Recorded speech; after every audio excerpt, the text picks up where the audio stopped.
It's said that any seed that's dropped in Guyana grows into a plant and fruits result. And it's so true.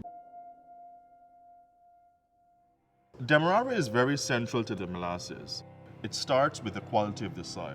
Being so close to the Atlantic Ocean, and in fact, the land itself once being covered by the Atlantic Ocean and being recovered by the Dutch in the 1600s, and their genius ways of land reclamation, results in that soil being high in minerality and high in nutrients that allow for very high yielding crops, some of which find their way into the sugarcane and eventually the molasses that is fermented to produce rum. Do remember that rum is only a few decades younger than sugar itself in Guyana, so the two are inextricably linked.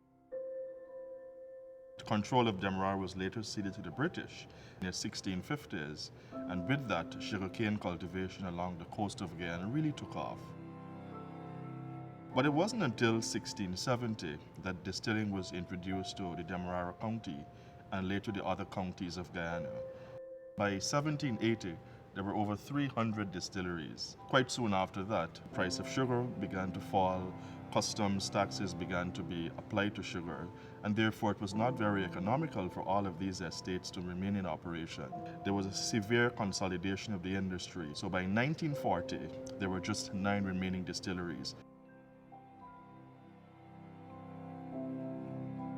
Every estate had its identity retained either by the transfer of the still that produced it to another plantation or by the transfer of the production of that product on equipment on another plantation that was still existing. And because many of those estates dated back to as early as 1732 in the case of the Port Moran pot still and 1880 in the case of the wooden coffee still, then we were able to retain not only the 9 distilleries of the day, but really all of the history that they carried, and they're still in operation.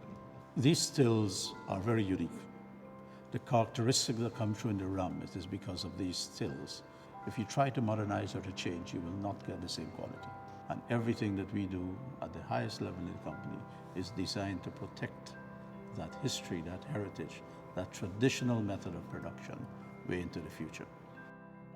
Essentially what we do, we work in small batches on craft stills, and those stills are operated in a manner to produce qualities directly off of the still. That's the distiller's craft. That's the distiller's knowledge, knowing what particular qualities influence certain flavors in the rum, and manipulating the still, adjusting the still, operating the still, coaxing out those qualities to give it that essential soul. That book there, and we check it through to ascertain the strength. When I was satisfied that the strength was okay, the strength that was required for our production. It's not a mechanical process, it's very much organic. It means that the blender must always be mindful of what the final product therefore has to achieve, and making those fine adjustments so that at the end of the day, while we start with a consistent core, it's the tinkering on the edges where the blender truly brings the rum alive. Well, here you will find a sweet odor. It's vanilla, you have a creamy note to it, a chocolatey note. It's distinctly Demerara, basically, because we have a characteristic cane sugar type of note that comes up. The richness, as I said, in the flavor that comes up in the rum. I believe it's a mixture of science and art. Each rum has its unique flavor. It has its own nuances, basically, because they're made up of different rums or different marks from the different stills. Because of our complex distillation style, we can do over 24 different types of rums. Over time, it develops, it oxidizes, it interacts with the barrel, and it becomes a unique product itself. Our rums range from light body rums to medium body rums to heavy body rums. For example, our 15-year-old rum, it's a robust rum. It's basically a mixture of column still rums and our pot still rums. The 15-year-old really led the birth of El Dorado onto the world marketplace. It was winning awards at the International Wine and Spirits Competition. It won the first of its gold medal and rum trophy as world's best rum. and that tradition continued until 2001 consecutively. To this day, it has won the award 7 times. No other rum, brand or single rum, has won it more than twice. But there's a reason why it maintains that recognition. It truly is a blend of all of our heritage stills. The double wooden pot stills, the single wooden pot still, the wooden coffee still, the metal coffee still. It's all woven into there, truly a blender's art.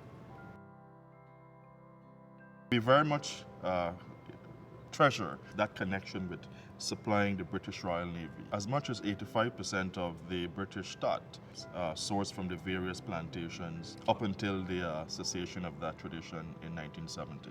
That led naturally into certain brands being developed around those supplies.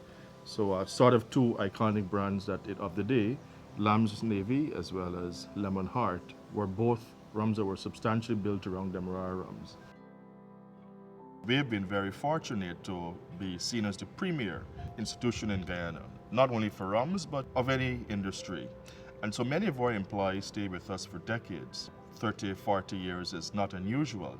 And because of that, there's that ability to plan succession, to pass down knowledge from generation to generation, and to ensure the continuity in what we do. We're just not here to do a job for today and tomorrow, but this is part of your life. So it comes right through in the spirit that we make. I joined the company at a time when George Robinson, the late great master distiller, was very much in charge. And I got to study with him. That really empowered me to understand not just rums and what we do here, but how our stills are so magical and result in the product that the world has come to really admire and respect. 23 years now. 23? 3 years, yeah. Only.